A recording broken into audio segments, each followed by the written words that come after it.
All right, let's go to Senator John McCain making a reappearance on the Wake Up Tucson show, calling from beautiful Bullhead City. Good morning, Senator. How are you? Hey, good morning, guys. I'm up in Bullhead and was in Kingman yesterday, and I also stopped off in Baghdad. You ever been to Baghdad? I have been to Baghdad. So it's a beautiful place. Did you go to Oatman? No, I didn't get past by Oatman. I'll have to do that on my next swing through. Baghdad, it's quite a thriving mine they've got there. Third and fourth generation people doing the work there. It's great for our economy and great for employment, and they've got an interesting name. Senator, you've been campaigning now for years. It seems like 3 years or so between president and this one. I mean, it's got to be you've probably met and shaken every hand in this entire country. Well, I've tried, but I'm sure there's a few I missed. I don't know why I'm reminded of the joke when Mo Udall was running for president in New Hampshire, and they everybody expects you to campaign real hard, and the guy said, New Hampshire, what do you think about Mo Udall for president? He said, I don't know, I only met him twice. Well, I'm trying to provoke that same kind of thing all over the state. Campaigning hard and having fun, and I enjoy it. I mean, go to a place like Baghdad. It's really. I like Oatman with the donkeys in the street. That's why I keep going to it. So. Hey, Senator, no matter what happens coming out here, you're looking pretty good in polls. But the Senate itself is going to have quite a bit of a change. You got 6 Tea Party candidates up in Alaska. You got moves in Utah. Paul Rand, Sharon Ingle, possibly in Nevada, Ken Buck. So it's going to be a whole different flavor in the Senate. What do you think we're in for? I think there's no doubt going to be a lot more Republicans. If there's 10, I am chairman of the Armed Services Committee, so you can imagine I'd like that. But it's symptomatic of the anger and frustration out there. Look, I had town hall meetings yesterday, and people are really angry. Yeah. I've never seen such a level of anger about Obamacare, about the spending, but primarily the jobs and the economy. They're very, and with good reason, they're very unhappy. So what I think you're seeing is kind of a mini revolution within the Republican Party, but it's a manifestation of what's going to happen in November. It just seems like the rank-and-file Republican out there is ready for the outsider Republican who's not considered, quote, establishment to start, getting up there and start making some change. My friend, that's exactly why I campaign so hard. To convince people in Arizona that I can be the most effective for them in jobs, the economy, protecting our bases, national security. And look, there's a lot of people who felt exactly as you just described. So my job is to convince them that I can be of most help to them than anybody else in Washington. I'm convinced that's the case. But it's been, look, here we are with, after the stimulus package, they said unemployment maximum would be 8 and 9.5, and economy seems to have slowed down. And meanwhile, we spent $2 trillion. Yeah, they threw too much at the business community way too fast. Hey, Senator, I know we don't have you for that long, but I got one question for you. Sure. You're what? You're like a 59-year-old guy, right? You're a young guy. Okay. I hope 39. And I don't know if, after 6 years again, you would want to go back and do this again. But let's just say you're on your 6 years here. Maybe it's your last 6 years in the U.S. Senate. Don't know. We don't know what the future is going to hold. Yeah, okay. Yeah. Hanging out with your wife in Scottsdale after that and playing golf is not a bad thing either. Okay. After all the service you've done. Okay. Yeah. But you're on this 6 years. You maybe you got this one good 6-year run where you don't have to worry. Not that I think you've been worrying too much about repercussions, but you always got to worry about re-elections and stuff like that. Is there a good what's the John McCain 6-year one-way run plan to just make that one last big changes to get this country rocking?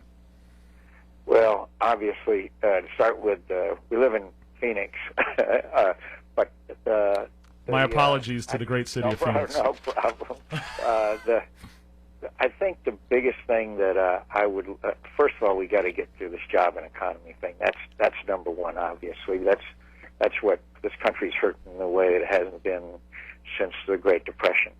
But second of all, I think the years of experience I have on national security issues. If I were the chairman of the Senate Armed Services Committee, I think I could be very helpful in getting the men and women the training and the equipment and the benefits that they have earned, and play a role in national security issues to try to keep this nation safe. As you know, we have the challenge from radical Islamic extremism all over the world. We have Iran and nuclear weapons. We have North Korea. We have the rise of China. We have problems in our own hemisphere. In other words, since the Cold War, I don't think that this nation has faced the kind of challenges that we have today from a variety of sources. And it might take a retool of the military to do that, too. It's going to take a lot of work with the military. Well, look at this WikiLeaks thing. Yeah. You know what that means? That means that people who are not our friends and our enemies are able to break into our computers, and in some cases maybe even able to cripple our ability to carry out warfare in this kind of new cyber situation that we have today. So the Chinese are getting stronger and stronger, and I'm not saying we're going to have a war with them, but and the Iranians obviously are on path to nuclear weapons.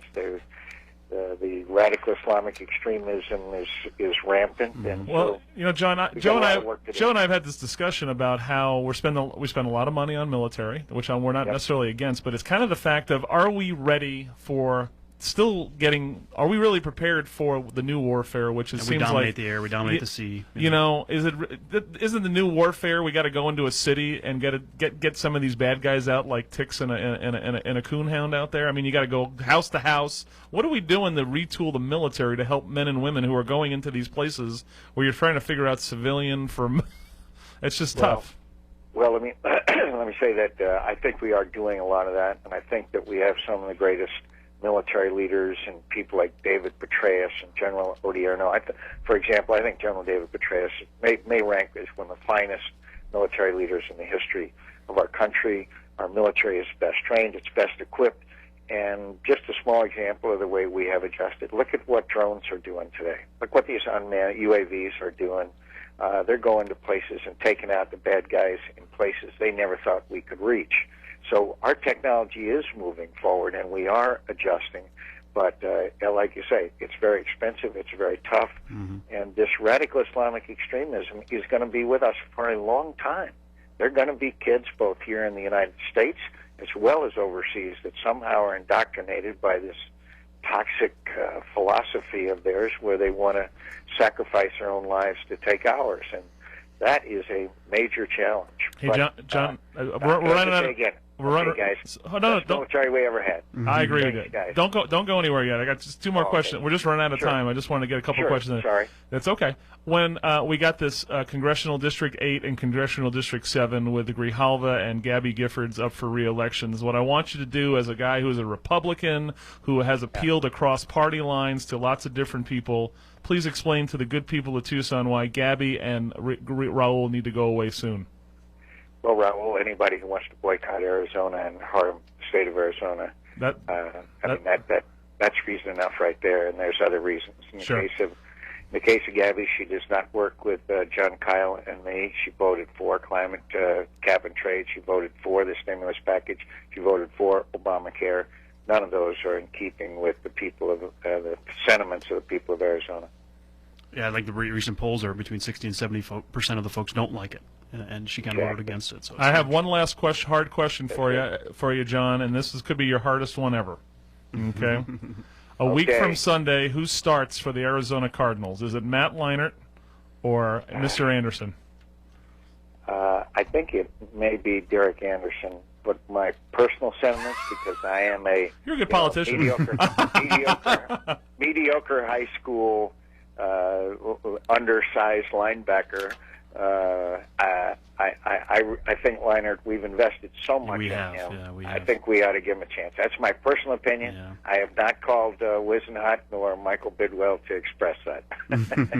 Did you wear one of those leather helmets? By the way, the D-backs have been playing very well lately. Are they turning around? Never. Good. Yeah, they've been playing well. And I'm happy for the Coyotes, and the Suns will play an interesting season, and U of A is ranked very high. You could really have a hell of a season here with U of A. Yeah, we're hoping. We'll see what happens against the Golden. We'll see what happens against the Golden Rockets of Toledo tomorrow. Go. So, hey, John, that was predictable. Thanks, say hi guys. to the good people of Bill Hill City for us, and we'll see you out there. All right, guys. Thanks for having me on. Later, Senator. Thanks again.